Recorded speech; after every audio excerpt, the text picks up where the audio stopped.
welcome in and happy Saturday to everybody for this week's version, or at least I should say week 8 of Paladins Pro Circuit Community Broadcast. I'm Fawn the Legend here, of course, joined here by Kresnik Merlo.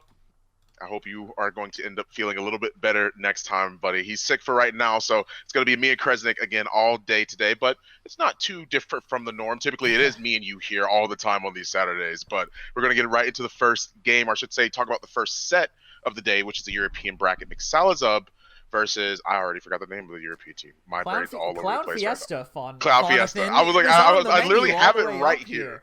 It's right in front of you, but it's fine. You're just trying to block out what could potentially be a one-sided game, right? Looking at it on paper, ClownFiesta, kind of almost inarguably the best team in this region. I think you can say Yoinkers possibly fighting for it, but some people still argue just purely for the star power on ClownFiesta. Right. I think Yoinkers probably have an edge right now. We'll see how that goes as things move forward in the season.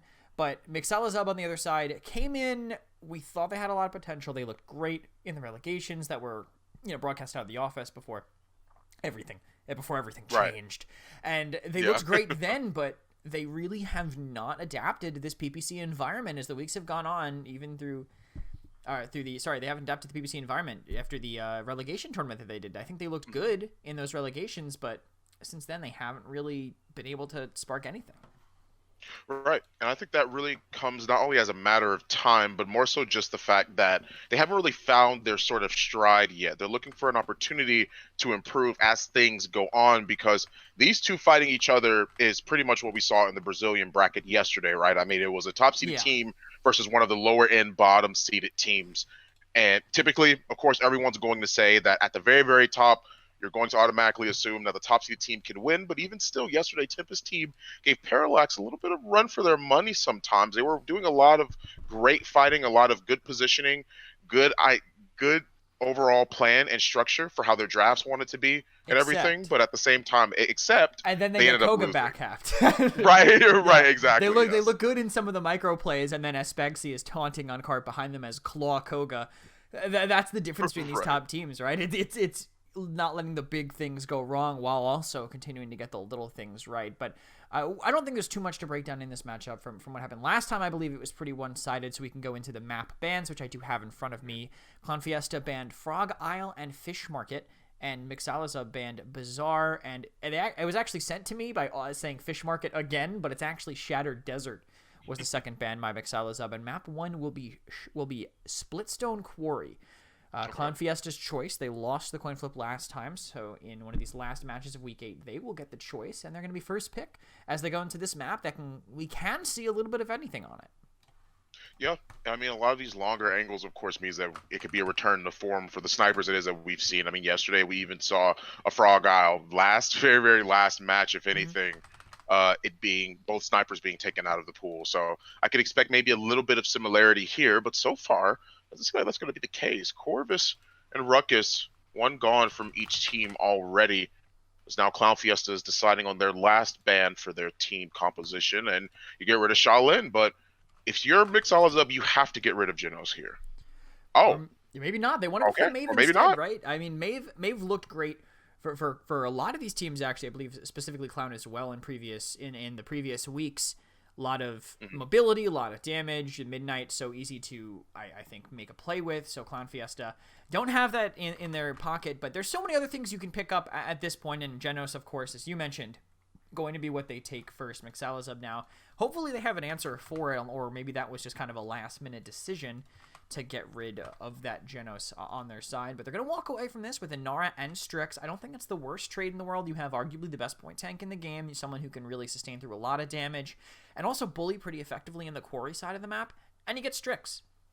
Can't say anything really bad about Strix. Right. He moves at 50% speed basically everywhere. He has stealth, really hard to dive, one of the highest burst damages in the game on a very quick cooldown of how fast you can scope in. Hard to say anything really bad about that character. So mixalazaeb, even with them giving up Genos, they didn't start too badly for them. Yeah, I agree with that as well. I mean, the fact that you have such a strong frontliner like Anar, somebody we've seen be picked time and time again, even found herself to the ban column a couple of times as well. It's hard to argue whether that frontliner is actually going to have any value here on mixalazaeb's side. But even still, I'm a little bit worried about the sniper duel and the DPSs that ClownFiesta can bring out, right? Because you've got a Genos pocket now, and Joxus hasn't even been picked up yet. We haven't even seen the Kinessa if they want to try and fight back against the Strix, if they want to have a little bit of that sniper duel as well.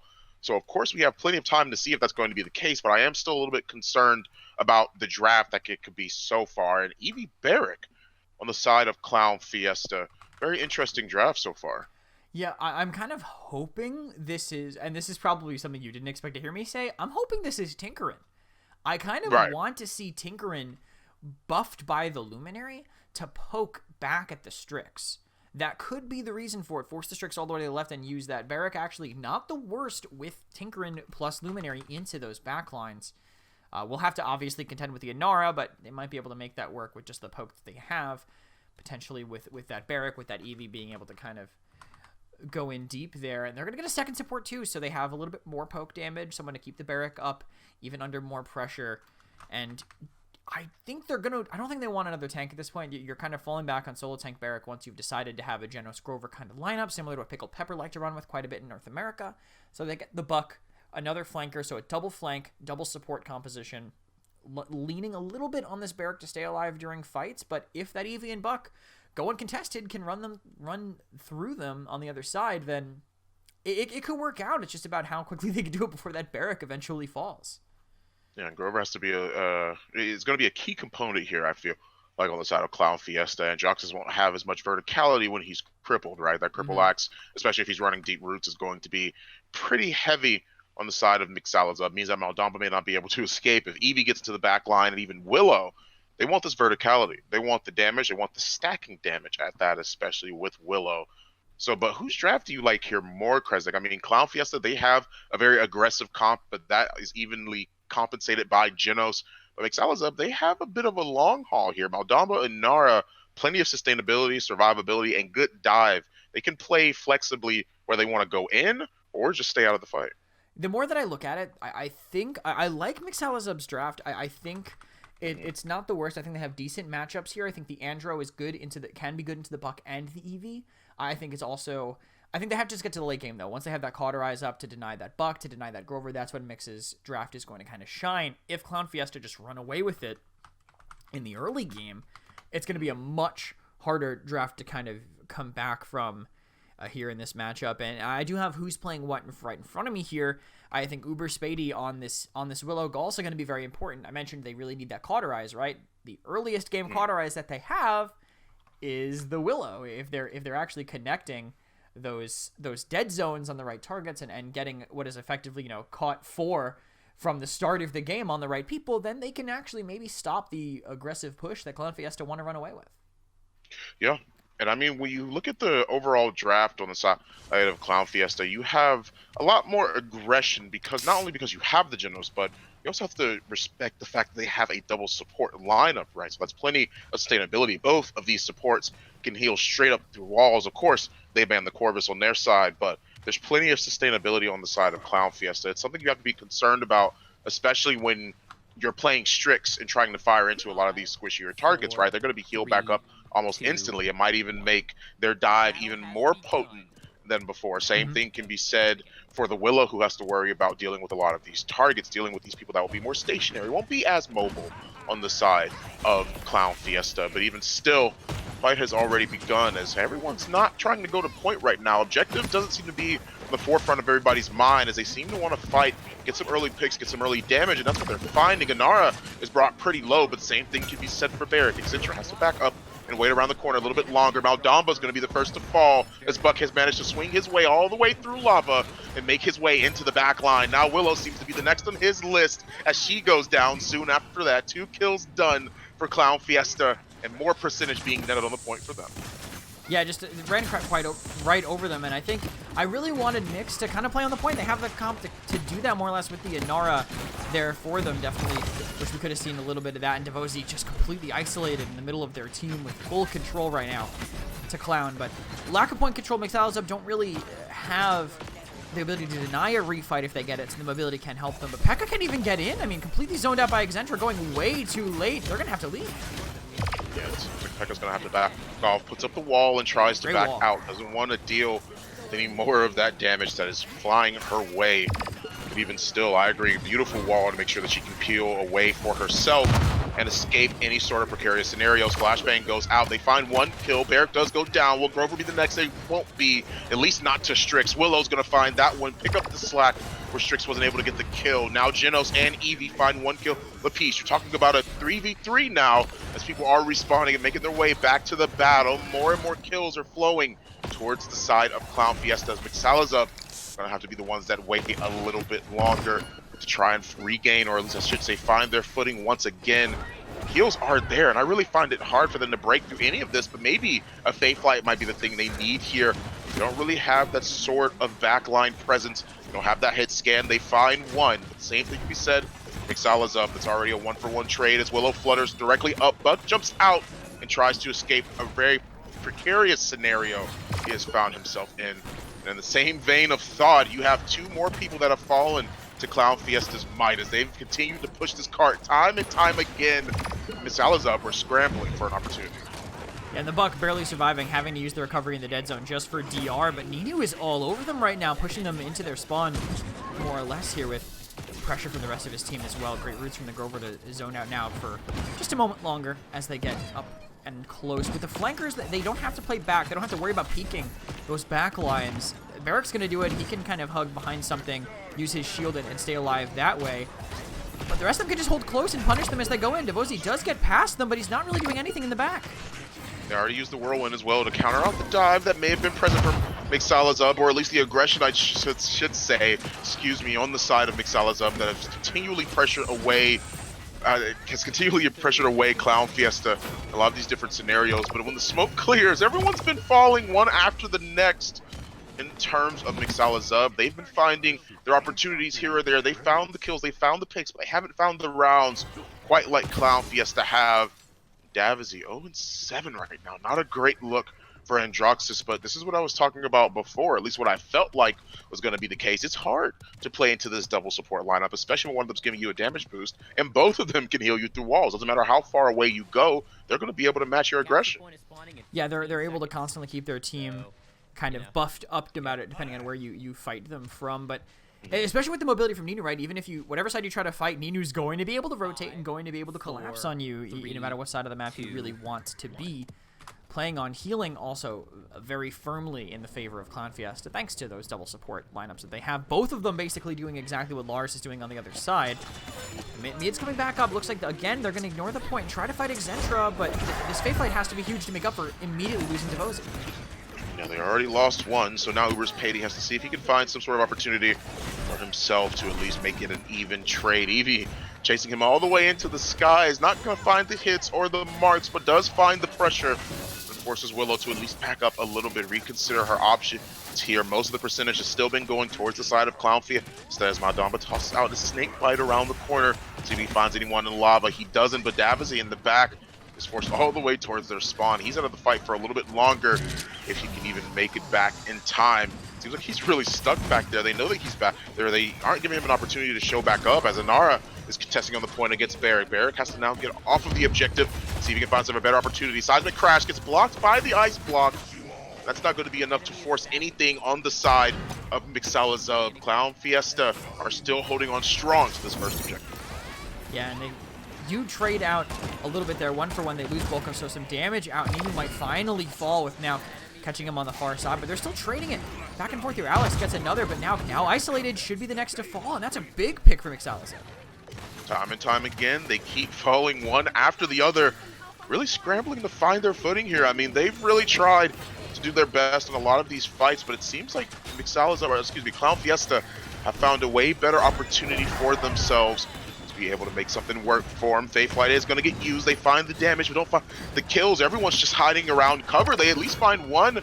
Thanks to the Strix, they're at least able to get a kill. They get the second one in the form of the Genos. Now the percentages are steadily going towards the side. mixalazaeb. Exentra has to back off. They find the damage. Will they find the kill as the accursed arm gets utilized? He's going to go down. They do find Exentra.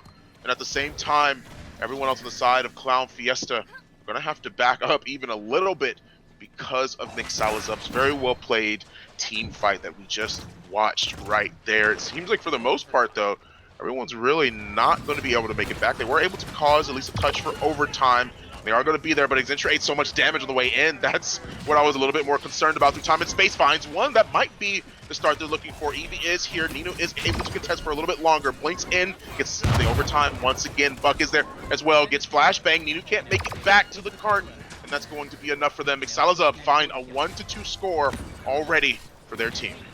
I think they needed to get a little bit of something going on while Excentra was going in. Just couldn't make that room and get in with how mixalazaeb were positioned. So Excentra goes in, he gets the touch, great, exactly what they needed, but then he just goes from 100 to 0 and can't even get the dome shield off in time. Someone else had to at least peel a little bit of pressure off of him so he could get that going. It could legitimately have been a retake by them, just not really moving it as a single unit here, but mixalazaeb, they're the ones who aren't moving as a unit. They're a little bit split, and ClownFiesta are going to take advantage of that. Seems like Inara's going to have to back off. She falls down off of the high ground. So they lost one. Have to find some sort of way to escape. Maldamba used the Dread Serpent to see if they can peel for his team a little bit longer as he's still trying to make his way out. Lars is finding a better opportunity for his team to escape here, but it seems like as they're retreating, they still get shot in the back. Evie's going to find one on the Strix, and now Bug's in an even better position to wreak havoc in the back line on two squishy individuals. Willow's going to go down. The same thing can be said for Davazy once again. Inara is still trying to retreat, holding her ground as best as she can, but she won't be able to make it for much longer. She's going to go down next. Ninu is here trying to find a better opportunity. Strix finding the shots, but Ninu with the fancy footwork is going to avoid a lot of those sniper shots and overall win the duel. Yeah, I mean, unfortunate for now. If he's got a tiny hitbox, sometimes if he misses one, it really can be punishing. Just missing one shot when Evie has all that damage to trade into you. But look at this push by mixalazaeb. No one other than Pekka fighting Excentra, and Excentra just kiting her so hard right now. They want to follow up on it, but they just can't. They get one, but it has to be a trade. Already it seems like they're trading out 1 for 1, just as you were saying, but the odds are turning more so towards ClownFiesta as they find more and more. Sure, mixalazaeb are finding the kills. They'll have their teammates readily available since they're so close to the spawn. The people trying to make it back to the cart, but mixalazaeb are still eating a lot of damage on the way in. You have the Inara here, ice block, tries to block himself from taking any damage at all and manages to do so, but even still, they've just now made it back to cart with 20 seconds on the clock and available for him. You got to really try and find a better way to submit these leads if you're mixalazaeb, but they haven't really been able to do such. For right now, though, of course, they're going to sit on cart. They're going to keep on trying to move it forward, and it is working for the most part, but where will it stall? Only time will tell, especially when Strix goes down. It might be sooner than they may have been hoping for. Willow is there, tries to escape, but can't quite find her way out as a double kill is given straight up to Ninu. This Pekka is still on the cart, but she's one of the only ones remaining. Not much can be said about this one, except for that's all she wrote, as once they get rid of her, they will be able to cause this to go their favor to 3-1. No one else can make it back on the side of mixalazaeb, and ClownFiesta already, like I said before, found themselves at a 3-1. But look at the damage charts here. I mean, it's being topped by mixalazaeb, who don't even have a Genos. They're playing against a triple Genos boosted team, a triple DPS Genos boosted team, effectively with Grover, and they're still managing to get above them with a lot of damage getting absorbed by their team in full. Just the double support is really kind of denying their chances to actually finish off any of these kills. As we take a look at the healing charts, you can see basically 126,000 healing, plus the last 3 digits of change left over between K. Cruncy and Bolka. They don't have the way to really get through it. I think Uberspady is doing a decent job, but you can tell Devozy 2-17 right now. He cannot really follow up on anything with how the way the ClownFiesta are playing. Oh, I think that's very indicative of his KDA as well. 2-16 so far. As things are coming to a crest here, might even come to the precipice of how this match could potentially end. As Willow tries to use Faith Light to get things started, but Ninu's going to sit there waiting in a nice block, not giving him any opportunity to find more damage. They're fighting back and forth, and Ninu actually wins the trade. Genos healing as well as the Grover healing might be a little bit too much for them to try and break through. Excentra pops the dome shield and forces Inara back, forces her off of high ground, as well as Davazy following suit soon after that. No percentage netted for anyone except for mixalazaeb, but even then, when that's all she wrote for Inara, they'll find plenty of time to cap the objective, as now the rest of the team, except for the Genos, are going to make their way forward, find themselves in a better opportunity to keep them back in their spawn. Buck Wild gets utilized, same thing for the Ice Storm. They find 2 on their way in, and mixalazaeb can't find their way out of spawn. They're finally trying to get through, but they're all dismounted. Pekka also had to use the DR very, very early. It might kill Crunchy, but he does have his whirlwind up. Going back, and who can go in? It might have to be Devozy, but he's getting slowed down too much by Ninu. Yeah, it seems like Devozy's trying to find a way in, but Ninu knows exactly where he is, finds the shot, makes it work out for him. Madamba is providing the healing necessary. Genos manages to keep himself alive for a little bit longer, and his intro is there to peel. Princess Pekka makes her way back to the cart, but 99% already to 3 as mixalazaeb are losing more and more members as time goes on. That's going to be all she wrote for the first game as ClownFiesta find themselves at a 4-1. Yeah, and a quick feeling one at that. Even that mid that mixalazaeb won, it still kind of felt like ClownFiesta had things under control. Just a one great fight by them. They were able to snowball and find some picks to follow up after that. But we can look at the stats and see how things ended up shaking out by the end of it here. Damage-wise, I mean, Ninu top damaging for his team. I don't think that's surprising considering how often we found him in the kill feed there. But Alex was close behind. I think this double flanker composition really ended up paying off for them, the way that they were playing on top of each other. Even if they got out-damaged on the other side, they still had phenomenal gameplay, managed to play around their double support even without a single backline. Right, and that's what it really came down to. I mean, they played around their double support so well, and it was the situations where it seemed like it was a 1v1, but no, it was really a 3v1. You had Genos, you had Grover healing through walls. If there was ever a time where we saw Ninu in a precarious position or we saw Alex in a precarious position, they would always be healed immediately through the wall. They all played very, very well around both of their healers, and it made it that much harder for mixalazaeb to find any sort of opportunity. 2-19 on Davazy. That is unlucky. It's what I would call that one. Now like 5-12. It really do be like that sometimes, and that's all you can really say about that one and move on to the next point, if anything. 23-3 for Ninu, though. I mean, beautiful games on the side of ClownFiesta. They really, really made their mark here in this very, very first match on Splitstone Core. It made it very effectively, too. Can we imagine potentially a ban in some of these pocket healers? I mean, we've seen Corvus make his way to the ban column. Genos has made his way to the ban column multiple times. Grover, not so much, but having that double support might just make it a little bit too dangerous for mixalazaeb to go against again. Yeah, I think they might have to get rid of it, or maybe they just go to the Eevee, honestly. I mean, if he's going to do that every single game, we constantly see these mobile flankers that used to be these dominant picks in the PPL, now kind of coming back and actually being pretty good in a meta where we thought they might struggle, but these players are just good enough to actually make it work as we go forward. Now, I don't have the next picks and bans ready, but I do have the information for the next map, and it's going to be Bright Marsh. So mixalazaeb, after that, they want to take us to something where maybe they feel like they can win an early fight, snowball it from there, because we know Bright Marsh, if a couple fights go poorly, you really can just kind of swing things pretty hardcore in your favor. And it's also a map where they can draft a little bit of anything. So some options available here for them if they want to do something unique. Yeah, and it's something that we've seen on Bright Marsh being brought out a lot. I mean, we've seen a little bit more of the blasters. We haven't seen a Drogos in, my goodness, forever, because of the fact that you have Bomb King making his way to the limelight, or more so I should say Dredge making his way to the limelight. We've seen him more times than we can say that we've seen him last year or any other times during any of the other leagues that were present at the time. So, I mean, we've seen flexibility there. We've seen the Ruckus be brought out once again. He might find his way to the ban column this time around. I mean, only time we'll be able to tell. Willow is going to find her way first to the ban column, as ClownFiesta are now going to get rid of the Genos. Yeah, I think it makes sense if ClownFiesta really don't want that to go on a first pick. And I guess Drogo is banned here in the second pick here. So Willow and Drogo's both blasters removed from this draft so far. And you know what, Fawn? I'm a little scared because I've played against what I think mixalazaeb might be picking. Okay. When you don't ban Willow, you don't ban Drogos, unless you're going to play Pirate Ship. That's specifically what you want to do. Oh, you told me about that one before. Think about the Pickled Pepper game that we saw on Ice Mines. Right. They all just stood on the objective. That's exactly what you have to ban, because you have to ban Willow. You can't let a single dead zone get in there, or else your entire draft kind of completely falls apart.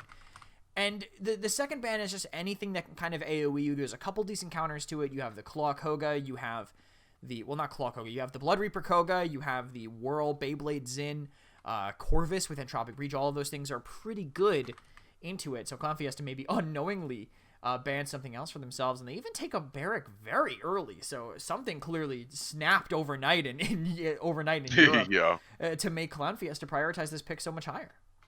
Yeah, and it's almost like back to way last year where we saw Barrack and Nara time and time again being brought out. Barrack sort of forced his way a little bit onto the side due to the changes and nerfs it was that he had received. We've been seeing Terminus a lot more, but ClownFiesta feel like they're more confident in the Barrack than anything else. It is Grok and Pip, and this is it. This is the pirate ship composition There's no way that Kresnik was talking about. Kresnik, you can go ahead with this one, man. Well, what is this pirate ship that you're hinting at, if anything? So it's when you all just stand on the point. I think the pirate ship might have been taken from another game, but that term specifically taken from another game, but you just put tanks and supports on an objective with AoE healing, with AoE shields, and you just keep yourselves alive. The only thing that doesn't really fit here is Inara. I don't know if I really love her for it. What I'm thinking they might be aiming for with that Inara is maybe like a Tremors. Maybe they're doing a Treacherous Ground to stop people from diving into them. That is one way to counter like the standard counterplay to it, right? Because normally you run, it's really weird, but sometimes you run the Beyblades in with the whirl reset and you dash back and forth constantly through the pirate ship because they can't stop you. That's one of the ways to do it. Cripple Inara stops that, so maybe it's just a way to keep themselves alive and well through that. But Makoa has a hook also to stop that potentially. That's one decent shield for them. Terminus would be a great way to round this out, but they want Khan instead. So it's really only relying on Makoa for the actual pirate ship part of this, and they're hoping that I guess the Khan for the AoE shout, but I don't really know if I love that. Yeah, we can only tell how this will actually play out in its entirety. A little bit of their own personal twist is what mixalazaeb seem to be taking into this composition here. But for the most part, it really does seem like this is something new that we haven't seen in the PPC yet. I mean, this draft is not common. mixalazaeb feel confident in it, especially on Bright Marsh. ClownFiesta are deciding who their last pick can be here. Probably going to be another DPS, and it is the Androxus. But that verticality won't matter as much when everyone's grouped up on the point and you have to blow through several shields. You won't have a lot of opportunities to play. You won't have a lot of opportunities to play around that Khan. Won't be able to really damage him as effectively when everyone's going to put a lot of focus on the mid. Yeah, I think so for sure. When you get the Andro, maybe to shoot over. You get the Andro maybe to jump over the shield and shoot him, but he's going to be under a Makoa shield the entire game. Right. You're not going to be able to get away with that, like, at all, basically. So, interesting pick by them. It's going to be harder to play that into it. Could also maybe be part of the Accursed Arm for it. But, I mean, if you're going to play it for Accursed Arm, just play Dredge, I guess, right? And use your right click. The cursed ability that shall not be named, you can actually use it into a draft like that sometimes, just not necessarily all of the time. But mixalazaeb, they clearly had this in mind going in. They banned Willow, they banned Drogos, they picked all this pretty early, and ClownFiesta ended up with a draft that I don't really know how well it counters it, honestly. I'm kind of concerned as someone who's played against Pirate Ship a few times, thanks to some people who decide to not have fun in pugs. I've played against it enough to know that I don't know how I like that if I'm on the receiving end. Well, only time we'll be able to tell, honestly, as this draft is bringing something new to the table here on Bright Marsh as we head right on in. And I agree with you a little bit on your statement that you mentioned before, Kresnik. It is the Terminus here. I think the Terminus would have been extremely strong to have here in this composition. It means that Androxus and May both have a lot on their plate to try and deal with. And on top of that, it counters out a lot of the Hexifier. Sure, everybody's going to group up, and that Ruckus is going to dive right on in. When he has that ultimate ready, it's going to be hard to try and make that work if you're shooting into a Terminus Siphon, of course. But they don't have that. They have the shielding. They have the walls. The only time we'll really be able to tell if this match, or if this comp, I should say, can make a difference here on Bright Marsh as mixalazaeb bring out something new to the table. And here we go. Already 5 stacking directly on point, playing up a little bit more as Barrack has to give himself a little bit more respect. They're running him down as best they can. They don't find it either. They're just grouping up, and they actually lose one on the way out, but they catch one on the way in. Yeah, interesting. I guess that they're not playing like a traditional pirate ship. They're playing kind of a very aggressive composition that'll just kind of push them down onto the sides, right? They're not necessarily looking to stack. They're looking to distract from Devozy, who's going in for these kills. I actually didn't even... I'm going to pull up the KDs just to get a look at who's playing what, because I didn't even get a good look at it. Interesting to see the their support being the one on the con instead of switching a DPS to it with both the supports available, but both the supports are not really playing for that damage. They got the Mega Pot, and they're just going to play to do damage once they try to actually collapse on them. Wall actually goes up and manages to keep Princess alive for a little bit longer until they find a better opportunity for themselves. With again stacking on point, the minute that Barrick tries to go there, he gets almost melted instantly. The same thing can be said for the Androxus Dome Shield. Or not the Dome Shield, I should apologize. The Shell Shield actually gets dropped and keeps Ruckus out of the fray here as they're going to kill him. Back up the minute he uses the Hexafire. It's hard for them to play into. Madamba slithers his way onto the objective, but only finds more and more bullets and a whole lot of ammunition on the side of mixalazaeb as they capture the first point on Bright Marsh. It's a tough one. It's a tough one to go through, especially when you're expecting them to sit in one spot. You play for it and they collapse on you early, but we'll see now that they have to move if they can continue to play that draft the same way. But here comes the speed right off of the Tempest. They're one big death buff on. Immediately, Androxus realizes he is in the wrong neighborhood, if anything. He gets caught out and dealt with almost instantly. A beautiful wall as well to make sure they funnel everybody in to a very, very harsh and unforgiving choke point created by mixalazaeb, courtesy of them. No problem whatsoever as 4 members go down on the side of ClownFiesta. What an opportunity. What amazing play we're seeing right now. This may be a composition you are aware of, and a few other people might be as well, but this is not something we see every day. I mean, and because it has some decent counters, I'm not sure if ClownFiesta were really privy to that, if they were ready for what those counters would be, because they're not really looking to play for it. He is caught out in spawn. Devozy does get killed a little bit too far from his team, and I don't know if they're going to be able to keep moving this cart. They're going to keep on pushing in as the Dread Serpent seems to want to start things for them. They find one, they find two, they find the third, and they find even more as Khan tries to use the Commander's Grab to make sure that Alex is picked off on the Khan, but that's not on the Androxus, excuse me, but that's not going to be the case, as a lot of members on the side of mixalazaeb, aka all of the members, are going to fall down on this one. They have to make their way back to the objective to see if they can find a better opportunity for themselves. They do manage to stabilize, which I think surprising to me. I think it did have to do a little bit with the fact that Devozy tried to push the right side of the spawn, maybe a little bit disconnected. If they can catch out Ruckus here, this could be great, but Pip again got a big head, and Alex will punish that. Yeah, and immediately they already deal with one of their members on the side of mixalazaeb, make that the second one.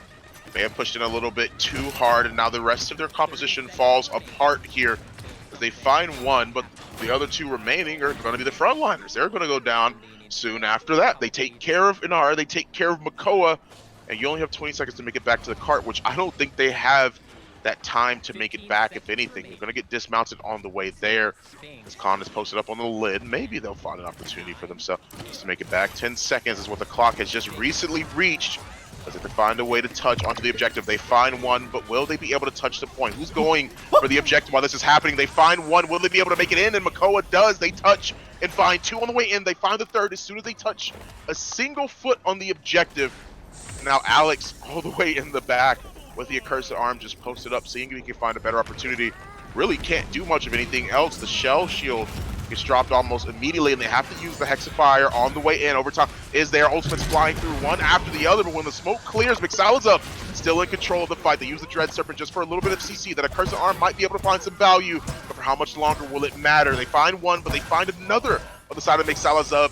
ClownFiesta are trying to hold on as best as they can. They're finding a better opportunity for themselves, but can't really find much, as mixalazaeb have not given up their composition. They have not compromised their positioning on the side of the objective, as Ruckus is trying his best. Crunchy is there. He's going to try and stall for as long as it's humanly possible, but Grog, of course, using the shock pulse to bounce it off into his respective teammates. Everyone is there, and they're still trying their best to contest. Alex is here once again, trying to see if he can find what damage that he can as soon as he was forced back to the accursed arm. They find one. How much more will they be able to find on the side of ClownFiesta? And they won't, and they will be able to find plenty. As ClownFiesta defends successfully, once they got rid of the Khan, he was the only one that was available on the objective to be able to touch, and they weren't able to hold on to that. And Lars is just fragging so hard on this Khan. I mean, 9-3 right now in this comp. I guess he kind of is like the finisher, right, of all of them. There's who else is going to be the one finishing off kills? It's pretty much has to be him. And I thought ClownFiesta were going to let that go with their misstep. I thought it was a great use of the Tempest by now to get them into the objective and catch out Exentra, who maybe wasn't ready for that level of pressure. And you'd think this would be where they thrive, right? This is where that team, like, in those desperate fights, this is where the triple tank team should really have an advantage, but I just felt like they weren't shooting the same people And I think that they weren't even using the cooldowns for each other. We were watching P.E.K.K.A in the end of that fight. He had a half shell up for like 5 seconds and didn't use it. There was a teammate of his who was dying, and he just held on to that shell the entire time. But another not split mid, and they're giving time for Alex to engage. Alex already moves in directly on the flank, manages to find at least one headshot of the Dread Serpent to counter out whoever might be in the back line. And here they find Rock, and they might even find more after that as Anar goes down. Makoa follows suit soon after that, and the composition seems to be struggling heavily now as ClownFiesta may have figured out what they've needed to do against the opposing side. They now have a zone of their own, and as well as plenty of percentage to back it up, and is still steadily growing as they're trying to find their way back on the side of mixalazaeb to get back to cart. And Alex has to respect that, but at the same time use the accursed arm, plugs in the damage, and they find the kill. Grok goes down, they have the Hexifier to make sure that anyone else is trying to push in can't do that at all. They find another. Makoa is there. Rikus goes down on the side of ClownFiesta, but it's still not going to be enough to even take care of the Khan, and ClownFiesta wrap themselves up with a second point on Bright Marsh out of 4, and are going to be able to push this cart right on forward. I really wish they had not split the way that they did, because they were waiting for people to get into the back line. They were trying to do the same play, but of course ClownFiesta is going to be privy to the same play. They're not going to let you do that kind of thing. So they engage right away before Devosi gets a chance to go in, but this might be an advantage for them. He can't dash inside this. They're all in his dome shield. If he can live, he's doing so much damage with that flame turret. Already, it seems like they're going to find one. They find the other as well. ClownFiesta have already found 2 for themselves. The mixalazaeb are just crumbling time and time again. Anar being the only man standing. And that's going to be all she wrote for that team fight, as that engagement was locked in and decided by that dome shield. Them trying to escape from that choke point meant certain doom on the side of mixalazaeb, and now they're stuck in their spawn. 1:40 just passed on the clock as ClownFiesta have almost rode this cart entirely through. An absolutely amazing display of skill here and adaptation on the side of ClownFiesta. They find one. How much more will they find? Alex finds an opportunity to at least plug in more damage. They do get rid of him, slap him out of the sky, but that's not going to be enough, I don't think, as they're still holding on very strong. Anar is there, but for how much longer? The answer is, of course, not that much longer. They already had those lower health pools, so they won't be able to contest for much more on the card. The Dread Serpent gets utilized, and Makoa has to find some sort of way off. He uses the hook to see if he can try and provide an opportunity for his team, find more damage, find any sort of mispositioning on the side of ClownFiesta, but it's not going to be enough, as that's going to end a 3-1. Yeah, a ridiculous cap by them. I'm honestly shocked that they were able to swing that around so quickly. Even with that group up, they just weren't ready for that accursed arm. Maybe they have to play inside. I mean, that's kind of the point of the comp, but they also can't let that cart roll in uncontested, and Alex is just running away with this damage right now. Just an unreal amount in comparison to what they're against. But I mentioned earlier, this pirate ship composition, there's a few key things I think they were missing. I liked the addition of the Inara, but I really don't know how I feel about the Khan, the extra healing. Maybe not better than having Terminus Siphon, one of the biggest parts of it, which I think would have been phenomenal into what's being brought into them. Countering Hexafire, countering a couple things would help, I think, significantly. But right now they are just looking for something here. But they're playing in Pit, a completely left-sided mid, something brand new, and they're even looking for an overpower. Seems like they're trying to find an opportunity, any sort of opportunity for them. They managed to get the overpower right out of the sky. They're going to be able to find that directly onto the Androxes. They've traded out 1 for 1, though, and it seems to be an even team fight for now on both sides, as they've now made their way back to the objective. How much longer will they be able to fare once a midnight strikes? And that's going to be plenty of opportunities for them. A beautiful Evil Mojo from Pip is going to polymorph everyone that's around the objective there, as they now have to make their way in on the side of ClownFiesta, trying to find a better opportunity. Ancient Rage gets utilized here, as now Accenture has to try and find a way out. He might be able to make it to point, but it doesn't look like it. Cruncy, actually, wait, no, they're not looking. Cruncy manages to touch, but he is also basically 1v5 right now. Might at least get 1 kill. Here might open the door for even more. It seems like the Dread Serpent is what they want to utilize this for, and it seems like everyone's still on the side of mixalazaeb is on the objective. As Alex gets pulled right on in, they're just funneling in one after the other, but will they actually be able to turn this situation around, as Maldamba Boca at 78 HP is not going to be taken out? They ended up turning the tides entirely on the side of ClownFiesta, as when that fight was happening, they kept losing too many members on the side of mixalazaeb, and even though they weren't able to exactly overtake them, they were able to find the picks, which eventually led to the overtaking the retake of the point from mixalazaeb, as now ClownFiesta are in control here of the objective. A Cursed Arm on the way in, so now they have to fight. They have their work cut out for them. 1-for-1 trade already. Xentra is trying to find the damage that he can to plug in different shots. Tempest is getting utilized to see if they can slow whoever and spread out the damage as much as possible. They find 2, but now we're talking about a 3v3 as Alex is there, low on HP, but still there as a Hexfire gets ripped through, and that's not going to be enough. mixalazaeb find another point for themselves as they make this a 2-3.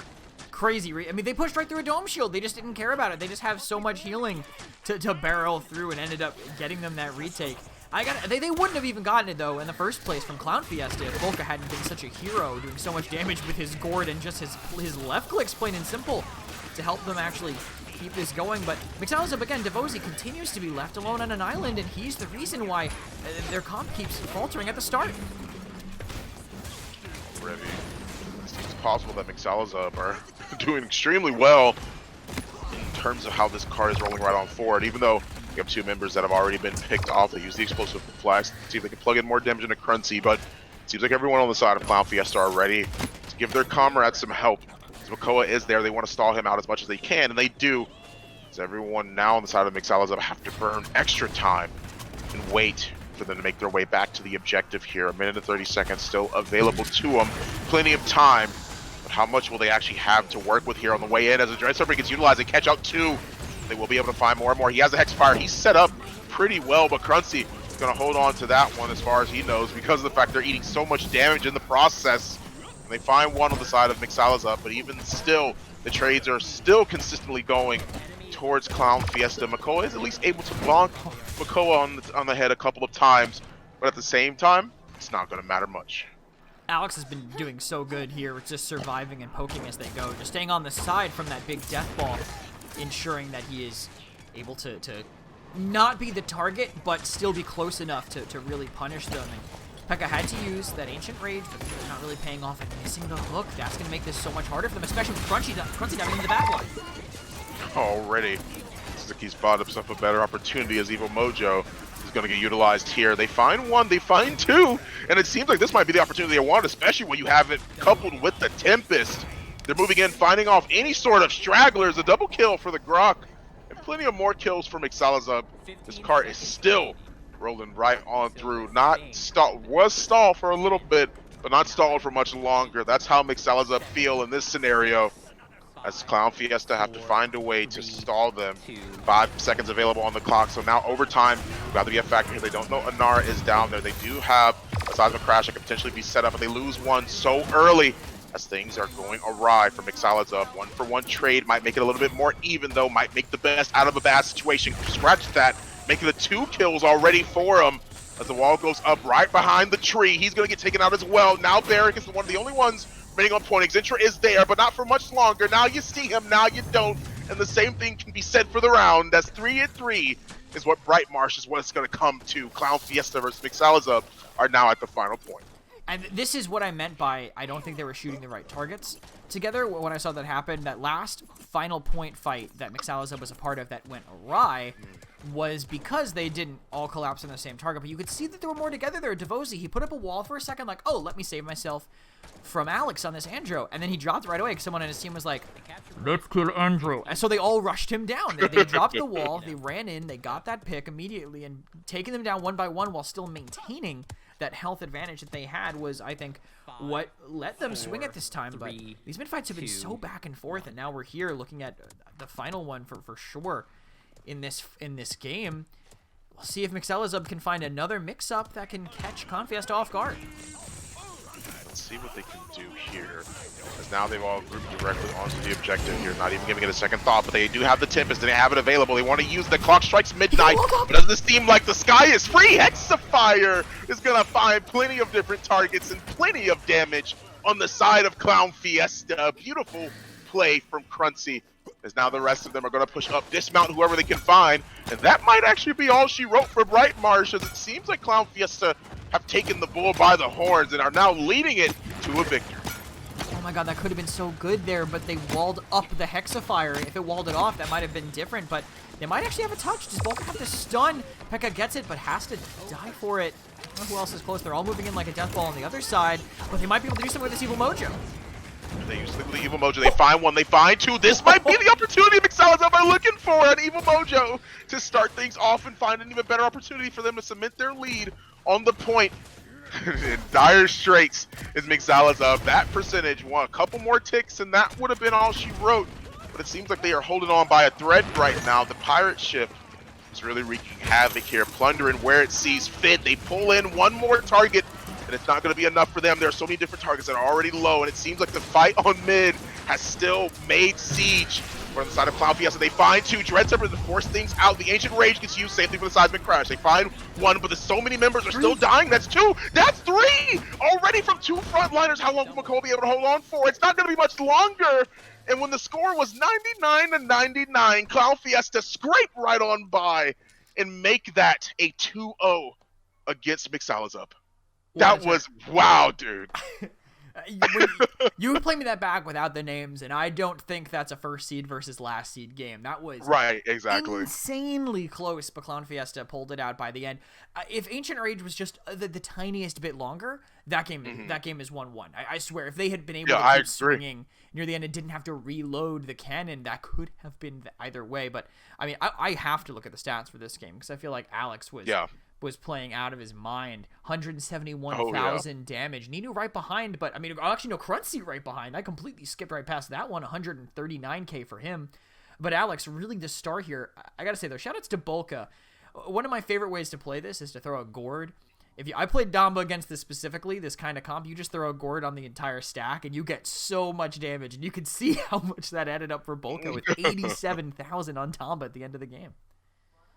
And that's exactly the type of play that you need in the mindset to be able to couple with your team, especially if there's a situation like this where there is a draft that can provide just as much sustainability on the objective time and time again. Taking a look at the slash lines here, I mean, what a performance on everyone on both teams. Sure, you may have had a few negatives on the side of mixalazaeb, but at the end of the day, the assists are what matters. Everyone has crested over 20 on the side of mixalazaeb. Play as a team and take that extremely literally. But Cruncy with 38 assists, 2 behind their support. Wow. Very, very well played by him. I mean, both teams were really slugging it out on that one. I agree with you. If they had the Ancient Rage for a little bit longer, that's what got them 2 fights. It even helped Anar get 1 pick. And there were only 2 members on the side of ClownFiesta that were still alive when that fight was over. It was really, really close, man. Well, we'll have to see, of course, how they're going to end up adjusting their draft once we get into the picks and bans for the game. But it's going to be amazing to be able to see that, man. No, they're not. But I'm still at the same time. It's going to be amazing to see what other tricks they might have up their sleeve. Yeah, I'm definitely can't wait to see that. I will say though that I do have the next map set up here, not the picks and bans yet, but it is going to be Stone Keep that they want to go to next on the side of mixalazaeb. They're going to maintain their first pick position, of course, being the ones that chose the map for themselves. Most teams don't really want to be going towards. They don't want to give up that first pick when so many strong characters are available, when you can also get rid of quite a few there. But we can head into picks and bans now. Stone Keep should be there, and it is, thankfully. I had to remember I pressed that button there. mixalazaeb with the first pick. I want to see if they target anything from last game. We know they banned the Maeve, and then it ended up going through, so they're going to continue to ban the Maeve as they did on the first map. And ClownFiesta, I wonder if they're going to target that draft, because that was the closest we've seen them play so far. Yeah, they might even give it a little bit more respect in this scenario. It seems like they're actually going to just get rid of the Genos first off, Maeve on the side of mixalazaeb as well. As things are really coming down to the wire here. mixalazaeb have to at least catch one if they even can. And if you were doubting them even a little bit, it seems like the last game might be a tell story for how the rest of this set could potentially go if mixalazaeb have it in them. They're going to get rid of the Ruckus as well. Cruncy is a little bit too much of a menace on that, only averaging 38 assists as opposed to the 41 his support had. So that's already out of the pool here. Shaolin is gone, but Corvus is open, and mixalazaeb are going to take that in kind. Yeah, I think good to have it for the first pick. So many heals you can spread across your team, help them win duels. If you're not as confident in some of your DPS, maybe in 1v1 fights, that's definitely a way to kind of play around it and have that. And just in case ClownFiesta are taking that Willow pretty early. Yeah. Normally something you see go a little bit later, but into Corvus it's pretty solid. You know, when healing is the whole point of the advantage you get with Corvus, deny it. Now, how is Willow going to lose a duel into a DPS if she's spending that dead zone to completely deny the little lifesteal boost that Corvus is able to give out with that grand design? Interestingly, Leon is immediately the follow-up, but this has got to be going to Nauk. He's looked phenomenal on this pick in the relegation tournament we saw earlier. It wasn't something that was super meta, but he is just a monster when he gets to play as the Scion of House Ico. Yeah, and I mean, that's a great look for him, too, because we've seen him pull out Leon before in a situation where I haven't seen her in such a long time, and he really did pop off on the damage. I don't believe if they ended up winning or losing that game, but even still, I do remember his performance. It's stuck in my mind for sure, as that is a common pick that he enjoys going back to. Makoa is going to be on the side of mixalazaeb, as now Rom and Ying have made their way into the team of ClownFiesta. One more character available for them, but mixalazaeb are going to try and round out their draft here. That is huge sustain, actually, coming out from ClownFiesta. Interesting to see them prioritizing that so heavily. I mean, I know it's strong, decently strong in the meta right now, but I wouldn't say that's specifically where we lie with this. But mixalazaeb, they liked the Khan. I mean, the Khan looked great for them last game, honestly. Lars, I doubt it's going to be Lars again playing this Khan, but he looked monstrous on it. It's not really prioritized as highly in EU, but definitely something I hope to see a little bit more. And Xin as well, so we're going to have the execute potential onto that Inara. If they can get around that Ying healing, they could take someone out of the fight and maybe sway things a little bit harder in their favor. Yeah, they definitely have to find a better opportunity for themselves this game on the side of mixalazaeb. See if they make it worth their while here, as they have a couple of counters for Rom, but in the long run, we can only tell how that team will be able to do when pocketed by a Corvus once we actually get right into it. But Buck is going to be the last pick on the side of ClownFiesta. And sustain on sustain on sustain is what I see on that draft right there. It's going to be hard to really kill any of them. Some of the same situation that we saw in the very first map on Splitstone Quarry. You have two supports available to you, but ClownFiesta have more innate healing in all of their kits to themselves, coupled with a Ying as well. So this is going to be hard to burn through on the side of mixalazaeb. Plenty of high healthy targets, even in the damage dealers. Yeah, for sure. There's a lot of health that they're going to have to get through as we head into the game for them to actually be able to turn things around for themselves here. But look at this, not Lars, unfortunately, for their sake on the Khan, but they do have Leviathan Makoa, so a different look from what we saw last game. Going to be playing a little bit more towards that hook, hoping that that is kind of what they can fall back on. They even have that hard combo with the Vortex, but nope, they're going to shift back to that Storm of Bullets just to have something more consistent, more commonly played nowadays. But nothing else too surprising, really. Here from the talents from them, they do not switch at the last second and a half shell, so we're going to see a very aggressive off-tank Makoa being played here. Yeah, we'll have to see how they're going to take control over Keep here, though. It might be a little bit harder for them to do so, as Rama is here with the Willow. Now moves all the way in. May have been off a little bit more than he could chew. He is getting healed back up, though, thanks to the Corvus playing to his strengths, that's for sure. As now everyone is trying to move on their way in, but it's like a wet pool noodle fight of anything. Everyone's being healed back up on both teams, and that's going to be the first blood, though, is on the side of mixalazaeb. So they're going to find an opening pick directly onto Willow. Percentage after percentage has been gained for ClownFiesta, but in the long run of things, mixalazaeb coming out on top of this one. They keep finding the picks, and they're finding the kills to make sure they have control over this objective. Yeah, mixalazaeb, everyone's stacked outside, but they are surrounded on the high ground, and we know how bad Khan is at dealing with people above them here. Alex, drive-by, catches that Khan, and the rest of the team wants to collapse, and that kind of gives themselves away here for ClownFiesta to re-control, even with Nauk on the point. Yeah, one kill apiece almost instantly, as they end up getting rid of another member on the side of ClownFiesta. They take one. They take Nauk out of this objective, or out of this fight, I should say. Everyone's trying to make their way back to the point to see if they can contest for a little bit longer. Cataclysm goes out, finds one, actually finds two. And he ignores the one who was right and decides to take the one in the back. Corvus is going to get taken out of this fight. No healer, no opportunity to keep yourself alive unless you have the Ancient Rage like Makoa does, but only he can last so long, as overtime is now a factor. But that won't be the case anymore because of the fact that ClownFiesta have their first point. Yeah, they managed to win that out. I love the distraction by Crunchy just in front of that Makoa. Just, hey, yeah, beat me up. I don't care. You're just going to give up the point. He has to go to the objective and ends up falling there near the end.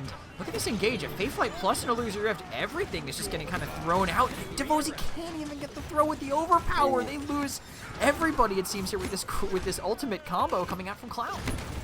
Yeah, they can barely make their way back in the spawn. Almost gets caught out there as the DR from Willow. Ninu has plenty of health still remaining. Those Steelings bringing him extremely low as the healing time and time again is keeping everybody on the side of ClownFiesta alive. This is the survivability we were concerned about. No one being on cart at the point in time that it is necessary.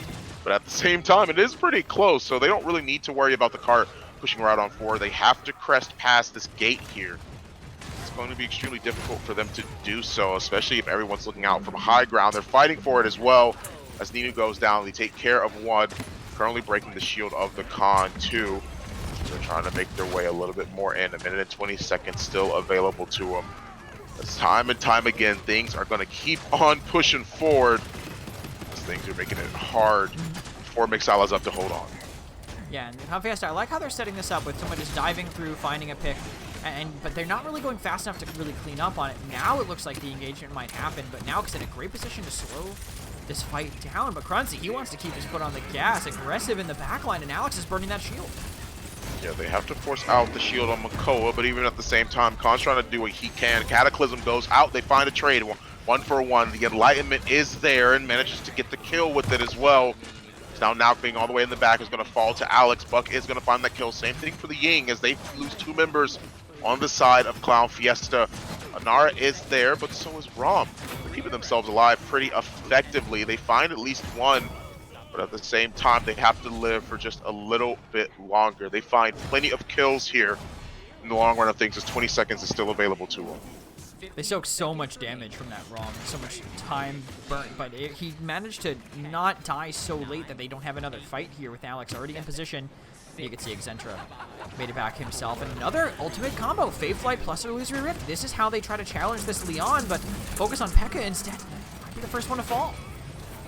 Overtime is still a factor here as they find one, and really that's one and done, if anything. I mean, they found the only person on the objective, and that's going to be a 2-0 already for ClownFiesta. I guess nobody else really had the time to get to the objective. Either that, or I should say, they had time to get to the objective. I think Makoa just may have ended up dying quicker than they anticipated. Yeah, I think they weren't expecting P.E.K.K.A to fall that fast with just the combo of ultimates that they keep using to fight into this Leon. I actually love seeing it. I think it's a great... Anything where you combine Fade Flight with a global ultimate is such a good way to push. It's like calling in an airstrike. You have your entire team is getting healed, and then suddenly your Willow swoops by and burns through. If you're talking about that Willow dying, that Makoa, dying a little bit faster than they expected. Look at Ninu's items. He's got Wrecker 3. Yeah, they're going to be going down a little bit quicker than you anticipate. Plus, no shield cards up for P.E.K.K.A here, so all about the default numbers for them. And look at this, Cruncy already aggressive, but instantly guillotine. A quick advantage to mixalazaeb. It already seems for right now, for the most part, Cruncy is going to go down first. They use the overpower, but we're able to quite find the mark, so he's going to get some of that refunded to him as percentage after percentage is there. Makoa is here, finds the hook. They find 2, now finds a double kill for his team as the rest of them are going to push right on through, try and find a better objective or an opportunity for themselves to be able to break through. Enlightenment gets used, but it's not going to find its mark, going to go wide there, but they at least find the kill onto Ying, and anyone else that might be trying to make their way back to the objective here. And Tropic Breach gets dropped almost instantly. No one else can touch or make their way back. Cataclysm from right up above, followed by the seismic crash, is going to find enough. 2 kills already for ClownFiesta. They made their way all the way into Keep and find some value out of it, but how much will that matter? Just pops the Ancient Rage, makes it hard for anyone to stop him from running rampant on the objective. They find themselves cemented with 1 point, and mixalazaeb, they're playing extremely well for someone that's currently a last-seeded team against the top-seeded team. They're holding their own. Yeah, I think they're doing a solid job here, managing to take a mid-fight off of them and keep that good aggressive zone up. I think Cruncy, maybe small misstep at the start, just getting executed, but that could have been their plan, just to get rid of it. And he's definitely split from his team now. They have to punish this. Every single member of mixalazaeb turns around and they go in, but Xin just billows away all the damage. They do find an opportunity to strike here, as now one of the members are low. Or I should say, one of the members are down, the rest of them being low. They're going to be able to clean up effectively here as they move right around the corner through Church and into the Anar. They force out the Earthen Guard, but as soon as that runs out, that's going to be all she wrote for right now. Now finds another kill for his team, as everyone else has gained substantial positioning on the side of mixalazaeb, trying to live as long as he can. Get the healing is what Corvus is going to try and provide for his teammate. They actually force Davizy out from the high ground. A minute and 20 seconds still remaining to them. He might be trying to look for an overpower here. Another miss. For a good opportunity. Another miss. Not going to be able to find it on the Inara. Maybe the Earthen Guard was up a little bit longer than he anticipated. He seemed to be looking at her, see if he can get the pick, but he's not going to be able to find it there. Pady is going to find his way out as Rom is there. Crunchy trying to provide an opportunity for his team to push right on through. And it seems like that may have been the opening they were looking for as Crunchy finds himself a double. Meaning finds one as well and forces whoever else is alive on mixalazaeb away from the objective for a set amount of time.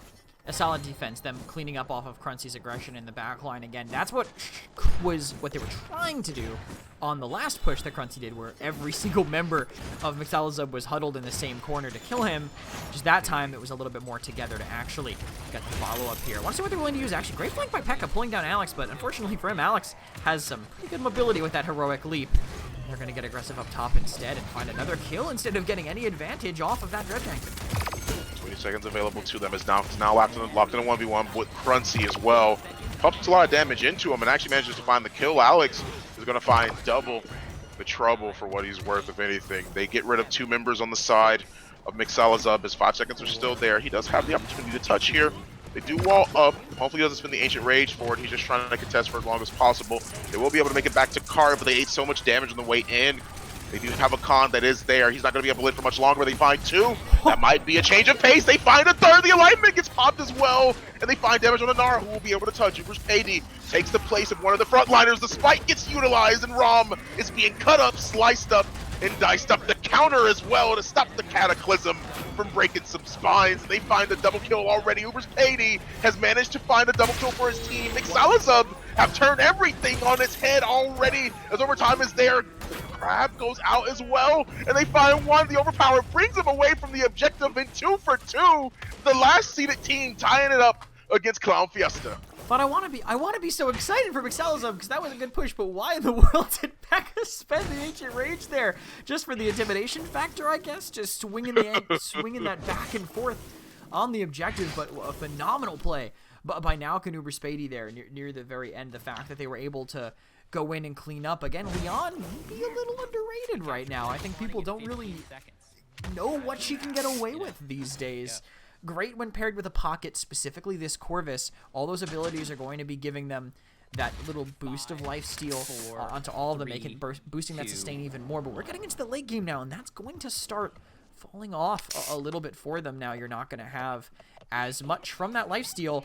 We'll see how the damage can do without that if now can play within those limits. Let's see how things are going to go this time around. They do have the Fate Plan. They use the Seismic Crash almost instantly. They want to put a lot of pressure immediately onto the objective here and through Keep, and Tropic Breach gets dropped, but so many people are grouping up. Willow actually doesn't find 14. The kills either. They group up and they live for so long. 14 HP is all they had remaining in the back pocket here, but they do at least find two members on the side of mixalazaeb.